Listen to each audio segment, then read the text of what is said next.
ചില ആളുകൾക്ക് നമ്മുടെ ലൈഫിൽ രക്ഷകനാകാൻ ഭയങ്കര താല്പര്യമായിരിക്കും.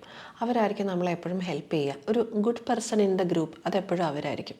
ഇത്തരം ആളുകൾ ശരിക്കും പറഞ്ഞാൽ ഈ ഹെൽപ്പ് ചെയ്യുന്നത് ഇൻറ്റൻഷനലി ആവാൻ സാധ്യതയുണ്ട്. കാരണം അവർക്ക് ആ അപ്രിസിയേഷനും അറ്റൻഷനും കിട്ടുന്നത് ഇഷ്ടമായിരിക്കും.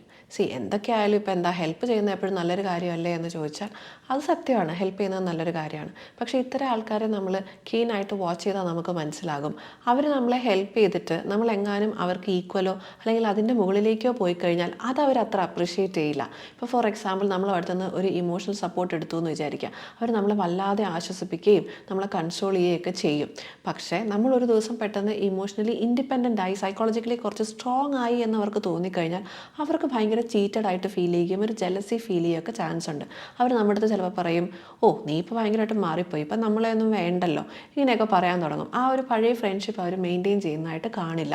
കാരണം അവർക്ക് ആ ഒരു ടാഗ്, ആ ഒരു രക്ഷകൻ എന്ന് പറയുന്ന ടാഗ് നഷ്ടപ്പെടുന്ന പോലെയൊക്കെയാണ് അവർക്ക് ഫീൽ ചെയ്യുക. കാരണം അവരെ സംബന്ധിച്ചിടത്തോളം അവർ നമ്മുടെ ലൈഫിൽ രക്ഷകൻ എന്ന് പറഞ്ഞ പൊസിഷനിൽ നിന്ന് മാറി ഒരു സാധാരണ ഫ്രണ്ട് ആവുകയാണ്. ഇത് അവരെ സംബന്ധിച്ചിടത്തോളം ഒട്ടും എൻജോയ് ചെയ്യുന്നൊരു കാര്യമായിരിക്കില്ല.